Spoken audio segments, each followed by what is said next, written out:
Welcome to today's What Will Move the Market show. I'm your host Prem. It's Tuesday, February 10th, 2026, and here is everything you need to know as the markets open for today.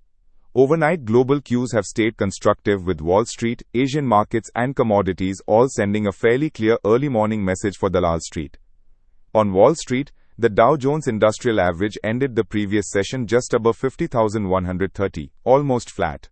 The S&P 500 closed around 6,965, gaining roughly 0.5%.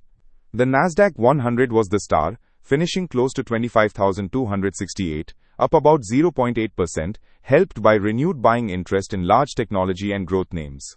Investors put money to work in software, AI, and consumer internet stocks after recent volatility, while some defensive pockets lagged.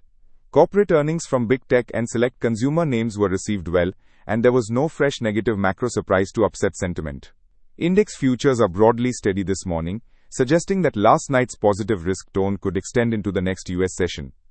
For Indian cues from overseas, the India-linked depository receipts in the US market had a mixed close. Infosys ADR finished near $16.31, down about 3.15%. HDFC Bank's ADR settled around $33.86, down roughly 1.74%. ICICI Bank's ADR closed close to $30.74, lower by about 1.41%.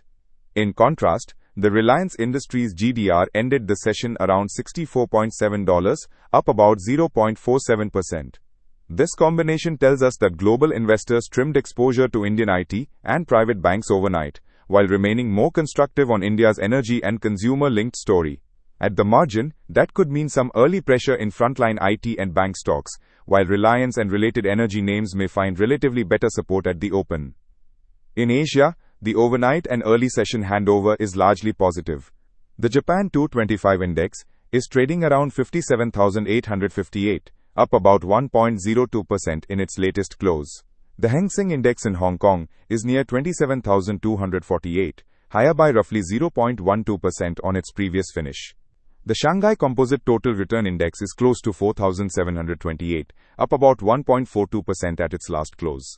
All of these are previous session or very early session marks, but together they show that Asian equities are starting the day in a risk-on rather than risk-off mode. GIFT Nifty futures are also pointing green. The contract is hovering around 25,988, indicating a gain of roughly 0.38% over the previous Nifty close. That translates into an implied positive start of around 100 points for the headline index. Not a euphoric gap, but a steady follow-through on the recent uptrend. The premium versus spot is comfortable, suggesting traders are expecting buying to continue on dips rather than an abrupt reversal right at the open. Looking quickly at the global macro and news backdrop, the dominant narrative remains that central banks, including the US Federal Reserve, are moving cautiously as they juggle sticky inflation with signs of cooling growth. While no fresh policy announcements came in overnight, markets are still pricing that any rate cuts will be gradual and data dependent, which is supportive for risk assets but also keeps them sensitive to each major data release. For India, the evolving trade and investment links with the US and other partners continue to be a medium-term positive, reinforcing the case for strong export-led and manufacturing-led earnings over the next few years.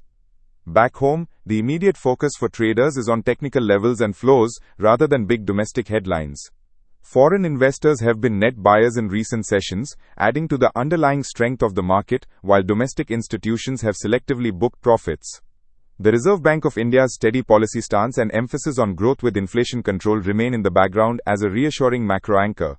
Stock-specific stories around banks, capital goods, autos and consumption are likely to drive much of the intraday action today. On the technical front, traders will be watching the Nifty 50 and Bank Nifty zones closely. For Nifty, immediate support is seen in the band just below the current market, and dips towards this region are likely to attract buying interest if global cues stay firm. On the upside, the big psychological mark around 26,000 and the zone just above it remain key resistance. A strong move through that pocket on good breadth could open the door to higher levels in the short term. For Bank Nifty, the near-term support lies not far below yesterday's close, while resistance is clustered a few hundred points above current levels. Sustained trade above those upper bands would confirm that financials are ready to lead the next leg of the rally, whereas failure to hold supports may invite quick profit-taking. Traders also need to remain mindful of the recently tightened F&O rules that demand higher discipline in managing leverage and intraday risk. Commodities are sending a mixed but manageable signal for equities. In gold, dollar-denominated futures are trading near $5,021 per ounce, down about 0.74% in the latest session. Silver futures are around $81.07 per ounce, lower by roughly 2.75%. Crude oil, using WTI as a reference, is near $64.13 a barrel, down about 0.43%, while U.S. natural gas prices are close to $3.05, off around 0.99%. This pattern of mildly weaker precious metals and slightly softer crude suggests that inflation fears from commodities are not escalating right now, which is mildly supportive for risk assets and input cost-sensitive sectors like autos, cement, and chemicals. So how should traders and investors position themselves for the day ahead? With global equities firm, Asian markets supportive, and Gift Nifty pointing to a positive open, the overall bias remains constructive. But the market is also hovering close to important round numbers where volatility can spike. Short-term traders may want to respect the immediate support zones on Nifty and Bank Nifty, avoid chasing large gap ups, and instead look for clearer confirmation around breakout or breakdown levels before committing big capital.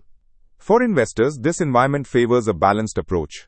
Participate in the trend through quality large caps in banking, capital goods, and consumption, while keeping some cash ready to deploy on meaningful corrections rather than getting carried away by intraday noise. That's it from me on this morning's edition of What Will Move the Market. Trade safe, stay disciplined around your risk limits, and keep your focus on process over emotion. Stay tuned for the evening wrap, send in your questions and thoughts on the day's action, and subscribe to this podcast to hear US every day as we track what really moves your money.